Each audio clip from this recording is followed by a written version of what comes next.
Hi, everybody. Welcome to Northland Voices. I'm Barbara Riles.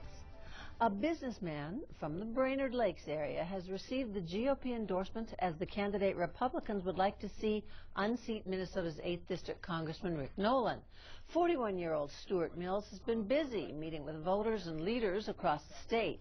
He says he can no longer sit back and complain about the problems in Washington, D.C.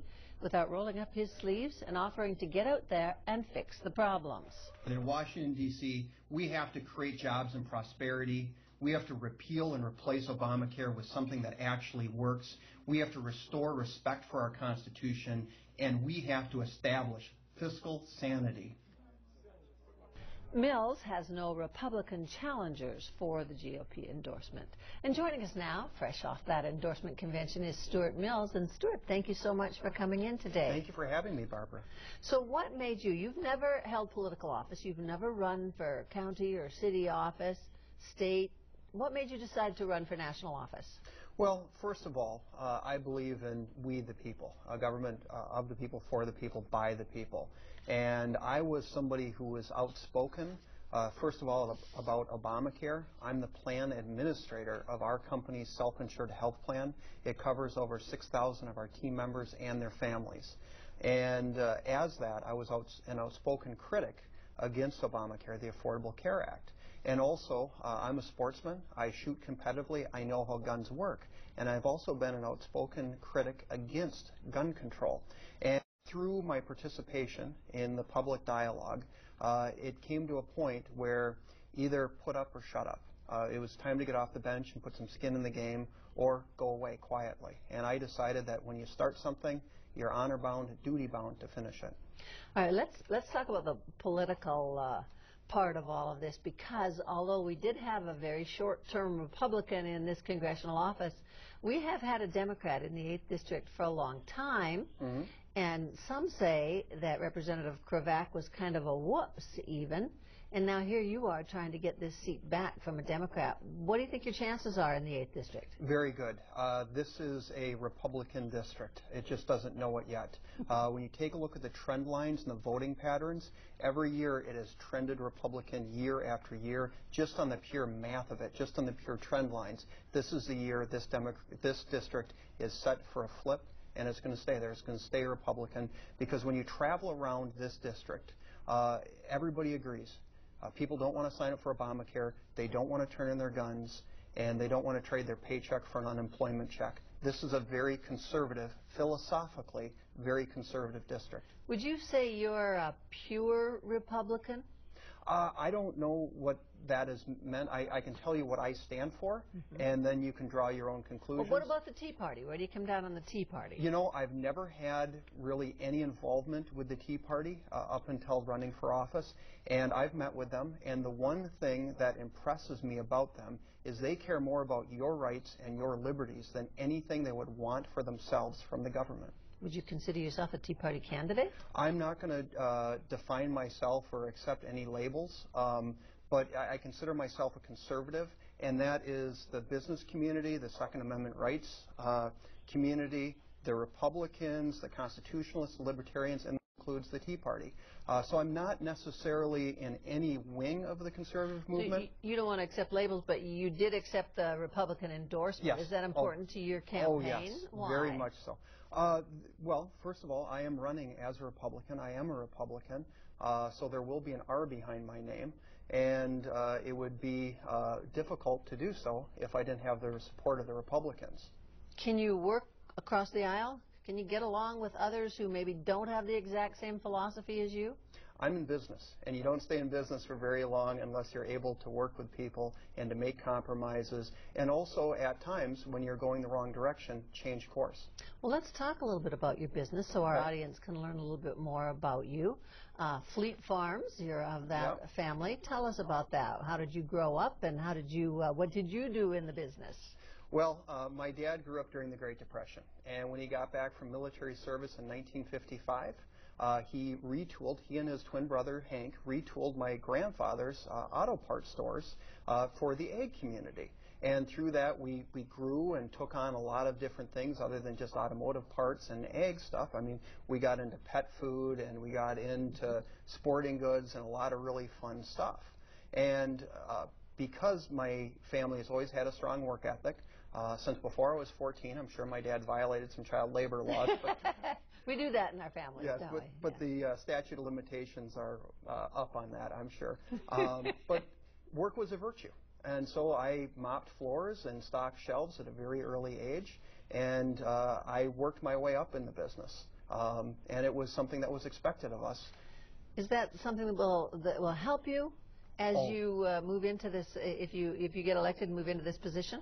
Certainly. Not only will the work ethic my father instilled in me be helpful, but also the opportunities I've had to merchandise and to be the administrator of not only our self-insured health plan, but also of our 401k profit sharing plan and a very large workforce. So the fact that work was something that was expected of us, I had the ability to work up through the steps of the company and kind of see things globally. And I believe that opportunity to be an employer of over 6,000 people, to know what it's like to meet payroll, to start new stores, to reinvest back in our businesses, and to create jobs will be exceedingly helpful, because I think that's what's lacking in Washington, D.C. I think we should be run more like a business. I think we should have more people with a business background that understands how the economy works in Washington, D.C.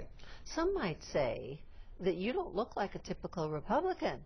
Well, and I think that's evidence that I never had any inclination of running for any office whatsoever. This is a very genuine, honest campaign that's based on policy. It's not based on any political ambition of seeking political office. How's your fundraising going? Very good. There's a lot of people that are responding to our message, and it's a good message. And we're putting up a big tent, we're filling it up, and there's a lot of people that want to invest in our campaign because they believe what I believe. These people who want to invest, a lot of outside organizations, outside of politics, are getting into the 8th District, many other districts. How do you feel about some of these wealthy organizations, well-heeled organizations coming in and speaking for you? Well, I don't know if they're speaking for me or not, but the most recent fundraising numbers that were put out is that I was able to raise about $162,000 from individuals, where my opponent was only able to raise $102,000 from individuals. My opponent, Rick Nolan, the bulk of his fundraising is coming from lobbyists and it's coming from political action committees. All right. Well, the money's important, and it's important that we talk about that. But the issues are also very important to the voters of this region. We're going to talk with Stewart Mills about that. He says there are 4 pillars to his campaign, and we'll find out what those pillars are when we come back. 1,000 Minnesotans could be impacted by Medicare cuts, which 8th District candidate Stewart Mills opposes. Mills says under Obamacare, over the next 4 years, the Medicare home health budget or benefit would be cut by 14%. Home health community representatives say these cuts, which went into effect in January, will threaten 8,000 health care jobs in Minnesota and 500,000 jobs nationwide. Mills says the cuts also endanger access to cost-effective health care for patients receiving in-home treatments. We're predicted to cut about $66 billion from our home health care systems. And those are the people that are the most vulnerable. First of all, the care is better in their homes. It's better for them to be in their homes. To restore funding to Medicare, Mills says he'd like to see Obamacare repealed and replaced with a free market alternative. And we're talking with Republican 8th District Congressional Republican candidate Stewart Mills today on Northland Voices. You've said your campaign has 4 pillars: health care, gun control, national debt, and balancing the environment with economics. And we're going to talk about all those as best we can in the time we have, but I want to start with health care because that's something you've been quite adamant about. You don't like Obamacare. What's wrong with it? Well, first of all, what we have done is we have taken over private insurance companies and turned them into government-controlled public utilities. And the government has taken over by that mechanism about 1/6 of the economy in attempting, albeit poorly, to centrally plan it. And centrally planned economies don't work. It didn't work for the Soviet Union. It's not working for the Democrats, and it won't work in the future. Do you think that if you give this plan a chance, I mean, they've just begun instituting it, do you think if you give it a chance it might work? No, because right out of the gate, what has happened is these plans are now costing more through the Obamacare exchanges. The deductibles and co-pays are higher, and the networks are actually skinnier, which means that people have less access to care. A lot of people say our health care system was out of control. We were spending too much money. We weren't getting enough bang for the buck, that something needed to change. Do you think something needed to change? Yes, Yeah. but what they're doing is they're taking it in the wrong direction, because if the entire point of the Affordable Care Act or health reform in any fashion was to increase access and to bring down costs, they went about it entirely the wrong way. So would you throw the whole thing out and start over? I certainly would push it to the side and bring in free market alternatives that actually work, because every time that government, you can go back in human history, but every time that government has attempted to deliver a product, good, or service, costs have gone up, and quality has gone down. All right, let's move on to gun control, Okay. because what you say is you support the right to bear arms because it's Very our much so. constitutional right. Who's talking about throwing out the guns? Well, Dianne Feinstein. Back in 1995, she very clearly said her end goal is Mr. and Mrs. America, turn them all in. And as soon as Rick Nolan got to Washington, D.C., he lined up right behind her. Rick Nolan's a hunter. He has said he owns a lot of guns and that he would never take away people's guns. And Dianne Feinstein was, 15 years ago? So. Well, actually, you can go, when Rick was out in D.C. for the first time, he went to Sunday morning talk shows and he espoused gun control measures. Rick feels the Second Amendment is a privilege to hunt given to us by government, not the individual right to bear arms that is enshrined in our Constitution. Do you see gun control differently from just taking away our constitutional right to bear arms? Do you think that we need any kind of gun control at all? Certainly we need to enforce the laws we have right now, but taking away people's individual rights and liberties, abridging them or amending them, is not the way to make a better America. All right, moving on to national debt. Our debt sits at what, $17 trillion? 17.3, almost 17.4. Yeah, and I know a lot of political candidates have gone to Washington saying they're going to change that. They're going to lower the national debt, and yet it keeps growing. So how, I know you say we've got to do something. What would you do? Well, first of all, it's largely a math problem. And the real problem is our interest payments, the debt service. Right now it's over $250 billion a year just in interest payments. We get nothing for that. However, as we continue to add to our debt through deficit spending, and as interest rates return to historic levels, soon we'll be close to $1 trillion a year just in debt service alone. When that happens, we'll look more like Greece or Cyprus than the exceptional America that our parents and our grandparents gave to us. So when you talk about paying money to reduce that debt, the money's got to come from somewhere. Yes. So what would you cut? Well, first of all, it's not a zero-sum game. You have to increase the size of the pie. You have to look back to our last best place of success, which was during the Reagan administration, when within 10 years we were able to double the amount the Treasury was able to take in. We had the largest peacetime economic expansion in U.S. history. We need to expand and grow the economy, because the last 5 years, the Democrats have controlled the economy. Been the worst economic recovery in U.S. history. But let's get back to the cuts. Okay. I want to ask you how you would create jobs and grow the economy, but let's talk about what you'd cut first. Well, first of all, right now we're spending between $50 and $60 billion a year in fraudulent Medicaid payments, and Medicare payments that nobody's doing anything about. We've turned the Department of Energy into a venture capital firm to the tune of $28 billion, and that has resulted in over $11 billion worth of bankruptcies.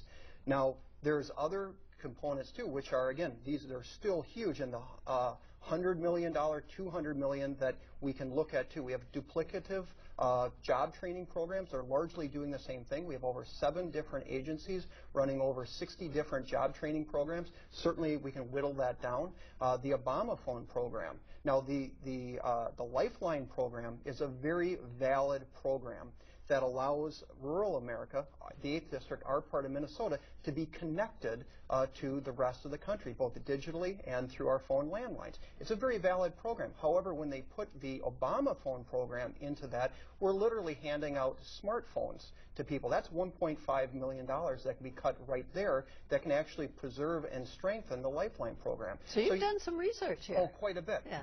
But the big takeaway is that this course that we're on is not sustainable. Okay, let's talk about social welfare. Yes. What would you change? Because that's fairly expensive in this country. It is. So would you change that, or are we doing the right thing now? Well, when I take a look at what happened during the 90s, when Bill Clinton said that welfare as we know it is over, we had a workable system. I'm the type of guy that believes that a Republican or Democrat, we can look to our last best place of success. We can replicate that in the here and now. And what Clinton did with welfare to work was something that we should adapt to the here and now. Well, you like the welfare to work program. I hope that there isn't anybody in the 8th District that doesn't like welfare to work, because it should be a social safety net that keeps people out of poverty, that falls through the cracks. It should not be a way of life. All right, we need to take another quick break here. Okay. A 4th pillar of Mill's campaign strategy is balancing care of the environment with economic development, and that is an issue that draws a lot of attention in the Northland right now as we debate copper-nickel mining. We'll hear candidate Stewart Mill's position on that when we come back. During a recent comment period on PolyMet's environmental impact statement, people traveled from all over Minnesota to have their voices heard at hearings held by the DNR. With a turnout of people that we saw, obviously there's a lot of passionate feeling about this issue. Bryce Henry reports. I want this project to go through. I want to see the young people who I am educating right now one day work at PolyMet. But for others, the potential cost to the environment from mining is far too great. Often pitting neighbors against neighbors, the debate has raged on for over 10 years. Some have been active since the start. We don't want to crap on our own nest. That's really what it amounts to. We want to permit this so that it's done right, that it's done clean. If they can't clean up the iron mining industry, which has been in existence for 130 years, why should we have faith that they're going to police the sulfide mining industry? The decade of talks for and against the project prompted busloads of people from the Iron Range to attend the hearing on Thursday. PolyMet executives say they're confident they'll get the green light. No, we're actually very confident in the design that's on the table. We've intentionally taken our time over the last several years to ensure that we have a design that's defensible. In Duluth, Bryce Henry, KBJR6 and Range 11. If permits and land exchange are approved, PolyMet could begin development by the latter part of this year. And the big question around here is, of course, everybody wants to know where politicians, from people running for city council all the way through running for Congress and the Senate. So how do you feel about copper-nickel mining in general? Unlike my opponent, I haven't waffled on it. I've been straightforward from the very beginning, and I'm very much in favor of PolyMet. It's a great project. When you say Nolan waffled on it, Nolan is a supporter, and my understanding of what he said on this is, I will support it as long as the environment is protected. Is that waffling? No, when you go back before that, that's just his recent comments that, again, have been slightly askew from fully supporting it. But when you go back to it, he was against it at one time, and then he was for it, and then arguably he could be against it, but now he's solidly for it. You don't know where he is on the issue. Have you looked into the environmental concerns about the sulfides that could escape during this process and get into the groundwater? You know, very much so. And I have every assurance and every belief that PolyMet will meet the wild rice standards. And that's a very stringent standard that's even more stringent than the drinking water standard. Some say that that's a whole other issue, because some say that the wild rice standards are not strong enough and should be looked at again. And I know that it's actually still up in the air about whether they're going to increase those sulfide standards. But I'm curious to know about the research you've done. You say you've talked and been assured by those plant officials that they're going to care for the environment.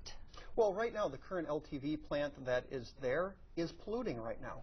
And what they're going to do is come in, they're going to remove the pollution, they're going to clean it up, and they're going to operate it in an environmental and economically sustainable fashion, creating a lot of jobs for our part of Minnesota. Well, let's talk about jobs. Have you looked into how many jobs would be created, not just at the plant, but in the spin-off industries as well? Well, I mean, those are things that economists can extrapolate all the way out, but it could be anywhere from 2,000 to 10,000. And some have said that people who are supporters like yourself are criticized for saying you care more about those jobs and about the money that those jobs will bring to our region than you do about the environment. What do you say when they say that to you? Well, first of all, our family came here in the 1870s to work in the timber industry. My great-grandfather mined iron on the southern edge of the Cuyuna Range. And so not only do we care about the jobs, not only do we want to have the jobs that allow us to stay here, but we want to make sure that our water, our drinking water, is clean and pure. We hunt here, we fish here, and there is nothing that we would do to endanger the environment for ourselves or for our children. And the PolyMet project is very well engineered. The science is there to support it. And when they look back at problems they had in other copper-nickel plants, if they're looking back 60 or 70 years ago in Colorado, that is not the future. That is the past. You are an avid outdoorsman. You mentioned the hunting. We talked about gun control and the right to bear arms and so on. So this is something that would hit you personally if the environment were to be damaged in any way. Well, and again, the engineering is there. You have a plant that's polluting right now. It's sitting derelict. So when you bring jobs forward, you actually positively impact the environment. All right, we are out of time. Stewart Mills will be back to wrap up this edition of Northland Voices right after this. Well, that does it for this week's Northland Voices. We want to thank our guest. Stewart Mills, thank you very much, and we'll be following your political path as you move ahead with your campaign. Thank you so much. I appreciate it. And we thank you for watching. We hope to see you again next Sunday. Till then, have a good week.